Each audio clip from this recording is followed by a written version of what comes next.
여러분 안녕하십니까. 서울 시당에서 운영하는 민서유 마지막 회 시작하도록 하겠습니다. 마지막 회라고 하니까 시즌 4가 마지막이고요. 저희는 이제 다음에 또 찾아뵐 텐데 어쨌든 시즌 4는 마지막 회가 됐습니다. 오늘 특별히 마지막 회에서 세 분의 손님을 모시고 얘기를 좀 나누려고 합니다. 늘 저와 함께 하시는 오마이뉴스의 박정우 기자가 계시고요. 네, 안녕하십니까. 예. 그리고 1, 2, 3부로 나눠서 저희가 얘기를 좀 나눠보도록 하겠습니다. 1부는 먼저 영등포구 갑 최현일 더불어민주당 의원님과 함께 얘기를 나누고요. 2부에서는 황희두 이사와 얘기를 나누고 3부에서는 서울시당 위원장이시죠. 김영우 위원장과 얘기 나누고 그렇게 오늘 순서를 마무리해 보도록 하겠습니다. 그럼 먼저 오늘 첫 순서를 끊어주실 분이죠. 스타트를 끊어주실 영등포구 갑을 지역구로 두신 최현일 더불어민주당 의원님 어서 오십시오. 안녕하십니까? 예, 반갑습니다. 네, 반갑습니다. 네. 힘차게 인사를 해주셔서 고맙습니다. 네, 그렇습니다. 저 카메라 저쪽 봐야 되죠? 예, 그렇습니다. 예, 적응을 잘하고 계시는 최현일 의원. 지난번에 전화로만 연결했는데 이렇게 직접 뵙고 예, 또 인사를 제가 나누게 해서 영광입니다. 예. 아이 무슨 말씀? 교수님께서. 예. 제가 영광입니다. 또 박정우 기자님처럼 이렇게 네. 유능한 기자님과 함께 돼서 영광으로 생각합니다. 자, 최현일 의원님께 이 질문을 제일 하고 싶었어요. 사실 영등포구에서 이제 당선이 되셨지만 이번에 행안위로 가셨잖아요. 네, 예. 행안위로 가시고 첫 번째 낸 법안이 네. 뭡니까? 제조물 체계법을 예. 제조물 체계법을 냈는데 네. 그 이제 저희가 급발진 사고가 네, 있었잖아요. 맞습니다. 그랬었죠. 급발진 사고가 한 수십 건이 있었는데 음, 그럼 대부분 이제 그 이제 결함에 대해서 증거가 나타나지 않아가지고 네. 피해자들이 결국은 제대로 된 그 입장을 표명을 못하는 게 맞습니다. 왜 그러냐면 자동차 같은 제조물의 그 결함은 가장 많이 아는 게 제조사입니다. 그렇죠. 예를 들어서 현대자동차 같은. 근데 그거를 증거 입증 책임을 제조사한테 돌리는. 그래서 증거 능력을 제조사에서 일단 제공해라. 그래서 그런 명령을 내리는 법안을 냈습니다. 그러니까요. 그게 사실은 요즘 논란이 많습니다. 뭐 최근에 일어난 여러 가지 사고 사건들을 보면 이 급발진 의심, 뭐 물론 그게 100% 급발진이 아니다 우리가 알 수는 없지만 문제는 운전자가 그걸 증명하기가 상당히 어렵잖아요. 결국은 제조사가 제일 잘할 텐데 제조사들은 뭐 인정하는 것이 거의 없기 때문에 이런 문제를 찾아내는데 참 그 이용자들이나 소비자들 입장에서 상당히 좀 어려운 상황이 될 것 같은데 그런 부분들은 일정 부분 해소할 수 있는 법안이 될 수 있겠네요. 그렇죠. 이게 이제 아마 이제 이게 국토위원회 법안일 겁니다. 그래서 이게 최근에 이제 특히 이제 뭐 고령 운전자분들 뭐 급발진 사고가 나는데 근원적인 문제는 저희가 이제 일반인들이 알 수가 없는 제조물상의 기술적인 결함이 있는데 그거를 저희 일반 국민들이 증거를 내놓을 수 있는 거죠. 그건 아마 이제 의사들의 의료과실 그거하고 비슷한 겁니다. 네. 그거에 대한 책임, 그거에 대한 입증 책임을 제조사, 그러니까 대기업인 뭐 현대자동차나 기아자동차 이런 대기업에게 입증 책임 돌려가지고 국민들의 그 손해배상 책임 입증 책임을 좀 더 완화시키는 법안입니다. 네. 박정우 기자는 예, 이게 법안 말씀하셨는데 사실 이번에 초선 의원으로 22대 국회에 들어오셨는데 밖에서 볼 때랑 그러니까 구청장 활동하시면서 볼 때 또 여러 방면에서 볼 때랑 직접 국회에 들어오신 거 어떠신지 궁금합니다. 생각보다 네. 진짜 열심히 합니다. 국회의원들이. 뭐 저는 물론 열심히 예, 하고요. 예. 그러니까 제가 이제 아침에 보통 새벽 한 5시, 6시 정도 일어나서 네. 국회가 보통 7시 한 반 정도 됩니다. 7시 반에 이제 1교시가 이제 시작됩니다. 1교시가 공보 모임. 공무원. 네, 그래가지고 최증봉 교수님 같은 분이나 박정호 기자님 같은 그런 분 전문가분들 와가지고 그런 강의도 해주시고 또 공부도 하고 질문도 하고 왜냐하면 이제 국회의원이란 자리가 전문가들이 하는 게 아니라 그렇죠. 하나의 플랫폼이거든요. 국회의원들은 그거에 대한 국민들의 여러 가지 전문가들, 다양한 어떤 계층에 있는 분들의 의견들을 모아서 우리 당이 바라는 방향으로 그걸 전달을 하고 책임지고 싸우는 자리거든요. 그래서 이제 특히 교수님들이나 또 이해관계자나 또 이런 분들을 만나서 이건 듣고 야. 또 저희끼리 토론도 하고 7시 반에 이제 시작하면 이제 9시 반 9시 정도 1교시가 끝납니다. 어. 그러면 끝나고 나서 잠깐 의원실 들렸다가 네. 잠깐 저희끼리 내부 회의하고 나서 10시 정도 되면 이제 뭐 당에서 의원총회 하는 경우도 있고 상임위 하는 경우도 있고 또 개인 일정, 국회 일정 있는 것도 해서 국회에 가서 느낀 게 뭐냐면 TV나 이런 언론에서는 나오지 않죠. 국회의원들이 매번 싸우는 장면, 맞아요. 안 좋은 장면 이런 나오는데 자는 장면. 실제로 가보니까 공부를 안 하면 써질 수밖에 없는 국회 현장이다. 그래서 저 같은 경우도 뭐 구청장을 하고 그 전에 뭐 현실 정치에 좀 빨리 뛰어들었지만 불구하고 지금 트렌드, 지금 여러 가지 뭐 법제도나 정치 어떤 현안이나 이슈에 대해서 따라가지 않으면 도저히 이걸 의정활동 할 수 없을 정도로 바쁘게 돌아간다. 그래서 열심히 하고 있습니다. 그러니까 지금 말씀 들어보니까 우리가 평소에 알지 못했던 부분들을 알게 되는 것 같아요. 그러니까 말씀하신 것처럼 국회의원들은 그냥 회의만 왔다 갔다 한 게 아니냐 이런 생각을 하시는 분들이 있을 텐데 정말 아침 일찍부터 박정우 기자보다 더 일찍 일어나서 여러 가지 활동을 하신다 이런 부분을 볼 수 있는 것 같습니다. 저도 본받아야겠습니다. 제가 왜 그러냐면 지역구가 영등포구잖아요. 네, 맞습니다. 국회가 있잖아요. 그렇죠. 그러다 그렇죠. 보니까 바로 출근하는데 10분도 안 걸리거든요. 그러다 보니까 이제 또 그런 측면도 있습니다. 지방의 의원들은 좀 다른 것 같고요. 참. 그래서 지금 뭐 정치 경력으로는 국회의원 보좌관으로 정계 입문하여서 서울시장 정무보좌관, 청와대 정무수석실 행정관도 하셨고요. 영등포 구청장도 하셨고. 그래서 결국 이제 상임위를 행안위로 선택하신 거예요. 그런 경력들과 연관돼서. 그것도 크고요. 예. 가장 이제 결정적이었던 거는 이태원 참사 때 같아요. 그래서 159명의 꽃다운 우리 그 청년들이 억울하게 죽었잖아요. 그 이후로 이제 윤석열 정부가 들어선 지 6개월 만에 10월 29일 날 있었는데 아직까지도 총리, 아직까지도 행안부 장관, 아직까지도 경찰청장, 아직까지도 용산구청장은 아무도 책임을 지지 않고 그 도마뱀 꼬리 자르듯이 일부 그 실무자들만 그래 이런 식으로 사법 처리를 하는 방 가는 거 보고 이게 바로 정치냐? 책임지지 않는 게 정치냐? 그러면 그런 거에 대한 가장 큰 국민의 생명과 생명과 안전을 책임지는 이제 그 국회 상임위원회가 행정안전위원회입니다. 네. 주로 행정안전부, 네. 국민의 생명과 안전, 그리고 이제 모든 중앙 부처들의 총괄 부처거든요. 네. 그리고 이제 경찰청, 뭐 선관 이런 주무를 담당하는 이제 상임위인데. 결국은 정치라는 게 이제 가장 중요한 건 국민의 생명만큼, 국민의 안전만큼, 국민의 재산만큼 중요한 거 없는 거고, 네. 어떻게 보면 먹고 사는 먹사니즘이잖아요. 그렇죠. 그걸 해야 되는데, 가장 그 중에 가장 중요한 건 그 부분인데, 그 부분에 대해서 현 정부 들어와서 제대로 하지 못하고, 또 제1야당으로서 이번에 총선에서 171석의 그 의석을 준 거는 21대하고 다르게 22대에서는 제대로 한번 싸워보라. 그렇습니다. 그래서 이번에 이제 여러 가지 특검 법안을 속도감 있게 내는 이유도 또 뭐 김건희 관련 쌍특검부터 최상범 특검법, 최근에 25만 원 민생 지원금 특별 내는 것도 결국은 국민들이 원하는 정치를 제대로 해야 된다. 효능감 정치. 그래서 아마 이번에 우리 당이 나아가는 방향에 대해서 뭐 상당수 우리 당원분들이나 국민분들이 많이 응원해주고 격려를 해주고 있는 것 같습니다. 네. 지금 최근 행안위에서 야당 의원 주도로 25만 원 지원 법안이 통과가 됐잖아요.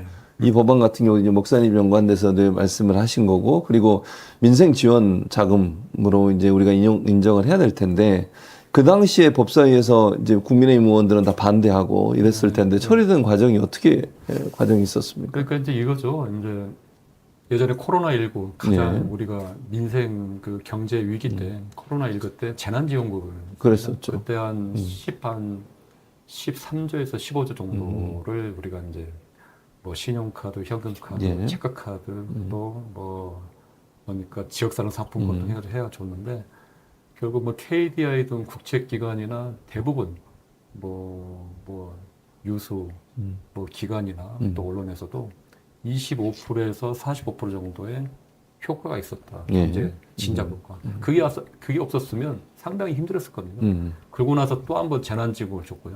이게 이제 세 번째죠. 근데 그때하고 다른 게 뭐냐면 정권이 바뀌었다는 거죠. 근데 현 정권 들어와서 부자 감세를 하면서 거의 뭐 59조인가요? 네. 56조 정도의 세수 펑크를 내고 네. 뭐 종부세니 상속세니 여러 하여튼 법인세니 해가지고 말도 안 되는 상황에 세수는 고가는 비고 그 중에 일부라도 네. 저희가 민생지원금을 말하는 그 금액은 전 국민한테 25만에서 35만 원씩 지역사랑 3% 주자.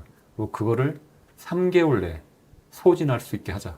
그러면 지금 식당에 가면 사람이 없습니다. 네.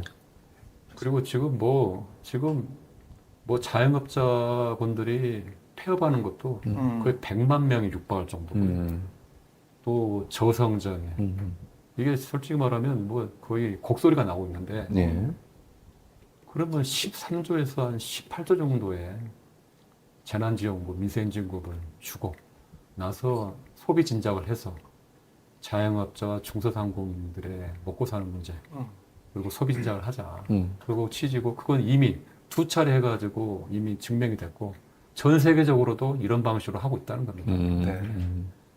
그래서 그거를 이제 한다는 건데 지금 정부 여당이 뒷짐지고 또 이거를 정치적으로 또 공세를 피하는 거고 과연 그 현 윤석열 정부나 국민의힘은 과연 누구를 위한 정치를 하는 건가? 약자와 취약계층 그리고 자영업자, 서민들을 위해서 해야 되는데 그런 부분에 대해 아쉬웠고요. 반드시 다음 달 본회의가 26일인가 25일인가 열립니다. 네. 그때 아마 민생 관련 지원법을 네. 아마 그때 아마 통과하는 거 아닌가 제가 그 일정은 정확히 받았는데 반드시 관철해가지고 네. 어떤 효능감 있는 또 그 국회를 만드는 최선 다하겠습니다. 근데 또 이제 필리버스터 할 가능성이 크고 그리고 국민의힘에서 계속 주장은 그런 거잖아요. 이재명 이제 대표를 뭐 위하니까 법안이다 이런 얘기.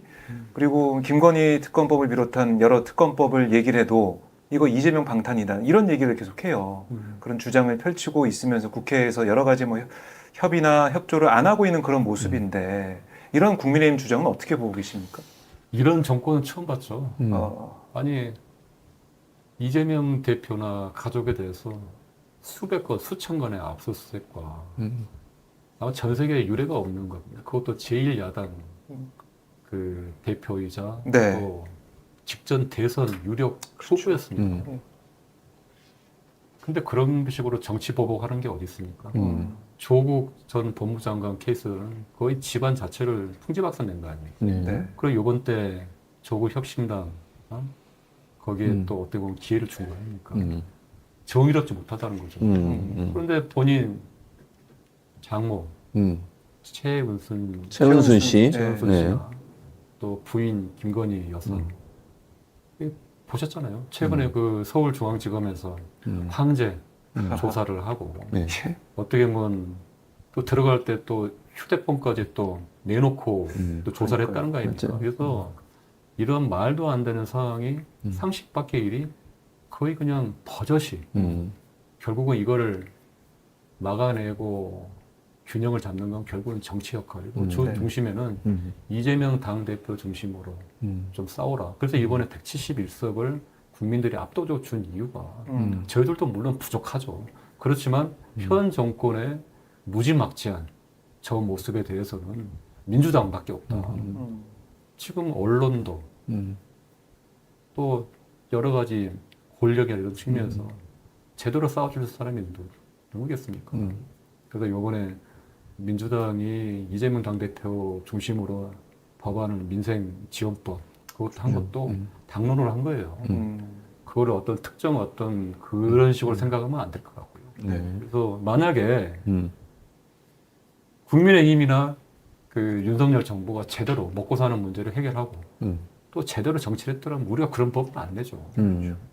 안 하고 있잖아요.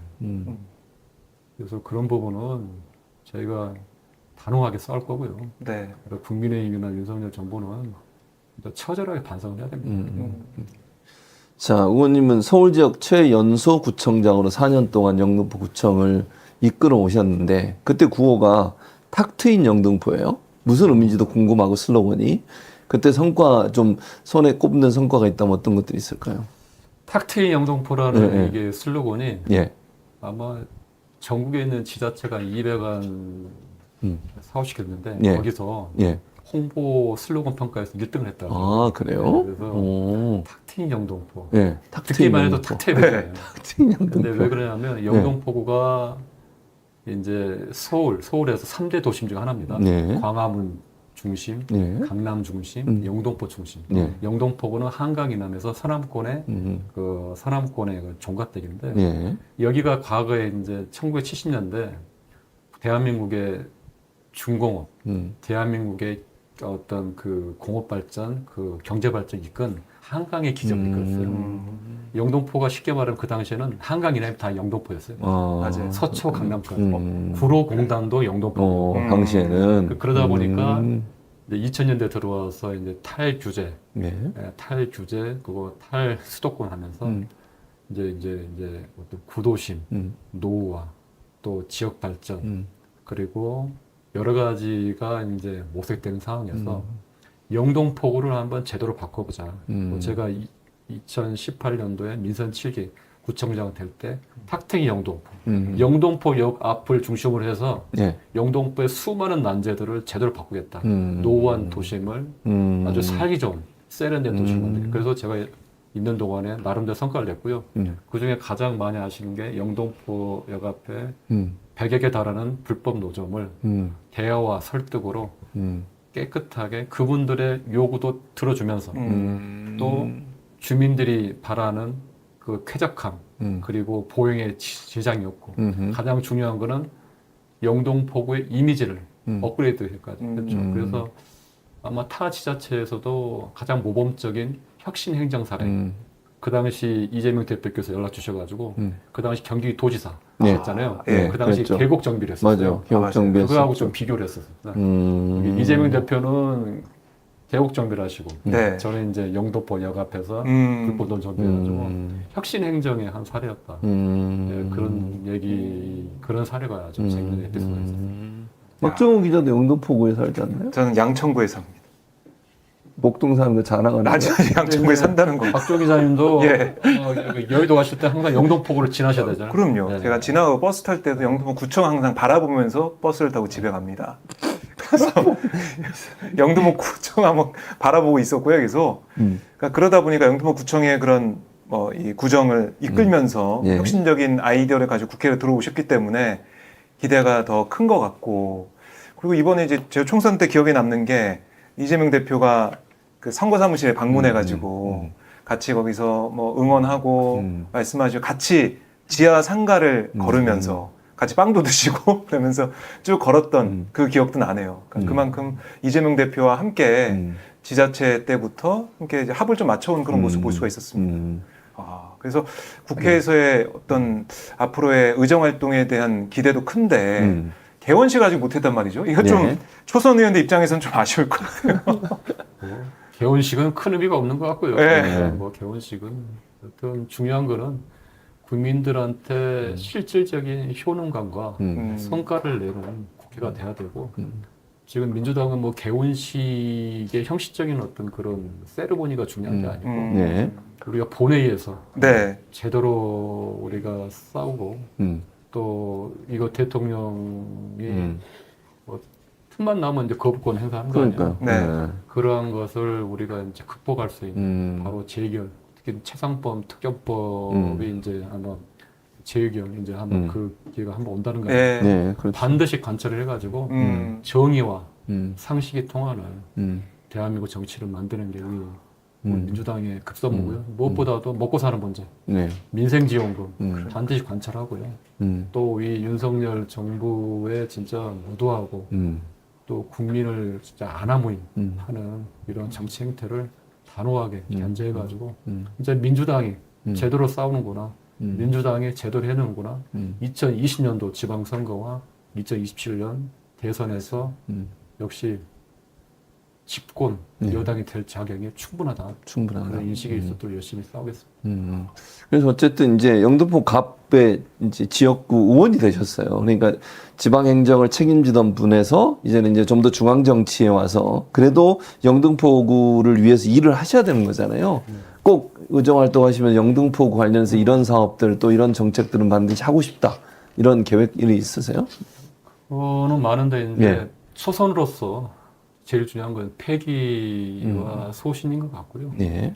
그리고 이제 제가 구청장일 때 이제 했던 사업들이 있습니다. 예. 여러 가지 사업들이 있는데 그 사업을 이어서 가야 되는데 현 구청장이 이제 저하고 당이 달라요. 또 시장도 저랑 당이 다르기 때문에 그렇죠. 현재는. 결국은 국민들이 원하는 게 무엇인지, 국민들이 원하는 정치가 무엇인지 그걸 통해서 정치력을 발휘해가지고 여러 가지 민생 사업이나 현안들 잘 챙기고 또 우리 영등포구가 국회를 품고 있습니다. 예, 그렇죠. 가장 중요한 거는 대한민국 정치의 중심 국회. 국회가 제대로 굴러갈 수 있도록 초선이지만 예. 그리고 저보고는 1.5선이라고 하더라고요. 아, 그래요? 이제 단체장을 했기 때문에 아, 단체장을 해서. 그만큼 몰랐어요. 초선이지만 그래도 준비된 또 정치인이라고 또 평을 해주시기 때문에 또 이재명 대표가 또 단체장 출신이잖아요. 맞아요. 그렇죠. 성남시장 도지사. 그래서 단체장 출신으로서의 기대, 또 단체장 출신으로서의 성과, 말이 아닌 행동으로 제대로 보여주는 효능과 생산적인 정치를 제대로 보여주겠다는 걸. 예, 그게 제가 할 수 있는 네. 지역을 위한 거고 또 국회로 보내준 의미가 아닌가 생각됩니다. 박정우 기자는 뭐 질문 네. 더 하실 거 있으세요? 그러니까 지금 영등포 구청만 바라보시면 그러니까 1교시 이제 공부하면서 그렇게 의정활동을 열심히 준비를 하면서 또 실력을 쌓아가고 있다는 말씀 들으면서 이거는 다른 국회의원들도 본받아야겠다는 생각도 들었고 그리고 이제 초선이라고 말씀하시면서 패기와 결기를 보여주셨는데 이번에 또 25일부터 진행되는 본회의 그게 아마 길어질 것 같아요. 필리버스를 하기 때문에 그때 아마 국민의힘 의원들이 또 여러 가지 뭐 고성이나 아니면은 뭐 실력 행사, 물리력 행사 직전까지 갈 것 같은데 그때 또 어떻게 대응하실지도 궁금합니다. 어떻게 대응하실지 궁금합니다. 이재명 네. 당대표 중심으로 아마 전 이제 당대표 네. 네. 당이 당 지도부와 함께 또 초선들은 초선들의 또 역할이 있는 것 같고 지시배는 되고요. 그리고 우리 있는 당원 우리 국회의원들이 똘똘 뭉쳐가지고 네. 국민들한테 진짜 잘한다는 얘기가 들을 듯 하고요. 오늘 뭐 한동훈 이제 당대표 체제가 출범했잖아요. 그렇죠. 네. 국민의힘이. 그 검찰 공화국의 완성판이라고 봅니다. 네. 검찰 출신 대통령과 검찰 출신 또 당대표. 그렇네요. 그래서 이러한 좀 정상적이지 않은 이런 정치 상황에 대해서 우리 민주당이 이 부분에 대해서 제대로 한번 좀 싸우고 제대로 이런 부분을 좀 해야겠다는 좀 생각이 듭니다. 네. 어쨌든 우리 의원님 이제 바쁜 이 시간에 나와 주셔서 여러 가지 얘기 지금 법안 얘기도 하셨고 그다음에 뭐 재난지원금은 아니지만 국민생지원금 관련된 얘기도 해 주셨고 또 초선으로서 열심히 일하겠다는 각오도 말씀해 주셨으니까 이제 임기 시작한 지 얼마 안 됐으니까 4년 동안 정말 열심히 하셔서 좋은 평가를 받는 그런 의원이 되시기를 바라겠습니다, 의원님. 마지막으로 뭐 우리 시청자분께 더 하실 말씀 있으시면 마지막 기회를 드리겠습니다. 하여튼 우리 민주당 네. 하여튼 좀 부족하지만 그 부족함을 하여튼 열정적으로 하여튼 국민만 바라면서 국민의 눈높이에서 제대로 싸우겠습니다. 그리고 제1야당으로서 또 책임감과 또 우리 윤석열 정부의 무도하고 또 안하무인격인 그런 정치에 대해서 날석에 싸우는 우리 대한 정당으로서 그리고 2026년, 2027년 그리고 지방선거와 또 대선에서 반드시 압도적으로 승리할 수 있도록 차근차근 준비해 나가겠습니다. 많이 응원해 주시길 바랍니다. 네. 최현일 의원과 함께 얘기 나눠봤습니다. 오늘 귀한 시간 내주셔서 고맙고요. 우리 시청자분들과 자주 만날 수 있는 기회. 우리는 시즌4는 여기서 끝나지만 새로운 시즌이 시작될 걸 기대하면서 그때 또 뵙도록 하겠습니다, 의원님. 네, 예, 고맙습니다. 감사합니다. 고맙습니다. 예. 네.